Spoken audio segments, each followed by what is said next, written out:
edərik, bidət əhlinin vəsifləri, hansısa bidət əhlinin yox, bütün bidət əhlinə xas əlamətlər var. Onlardan birisi nədir? Bidət əhli şuvar əhlidir. Şuvar əhli. Onlar din əhli deyirlər. Aydındır. Təsəvvür edin, İmam Bərbahar rahiməhullah Şərh-ü Sünnədə deyir ki, kitabın axırlarına yaxın, məsələn deyir, kim belə-belə desə, bil ki, o murciyədir.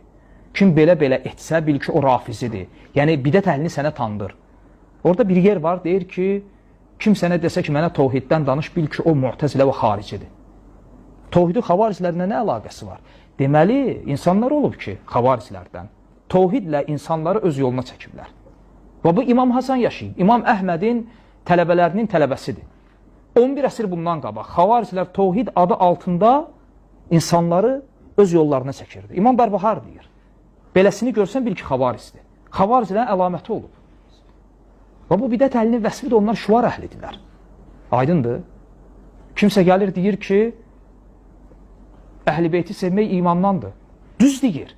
Amma bu şuarın arxasında o elə batilləri gizlədir ki, bax, sıravini bu cür alladırlar, elm olmayanda. Məsələn, Mu'təzilə deyir ki, Mu'təzilə məzhəbinin 5 əsas üsulu var. Usulü xamsa deyirlər. Hətta bu arada kitablar yazıblar. İndi də mövcuddur, var həmin kitablar. 5 əsas. Onlardan birisi nədir? Əl-adil. Desəm təəccüb edəcəksiniz. Yəni Allah ədalətlidir. Bunu inkar edən var. Amma sən eşidəndə ki, Mu'təzilə bir şuarla gəlib. Allah ədalətlidir. Və bu şuarı öz məzhəbinin əsası edib. 5 əsasından biri. Təsəvvürlə, Mu'təzilə məzhəbi 5 dirəyi var. Məzhəb bu dirəklərin üzərində qurulub. Onlardan da biri budur.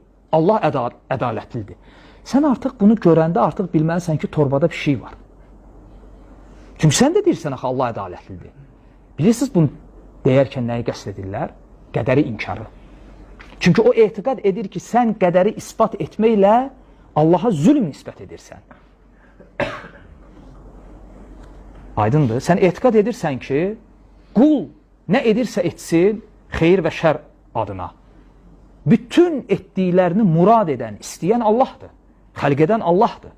Biz bundan danışmırıq ki, Allahın iradəsi, kovni, şəri bölünür 2 qismə.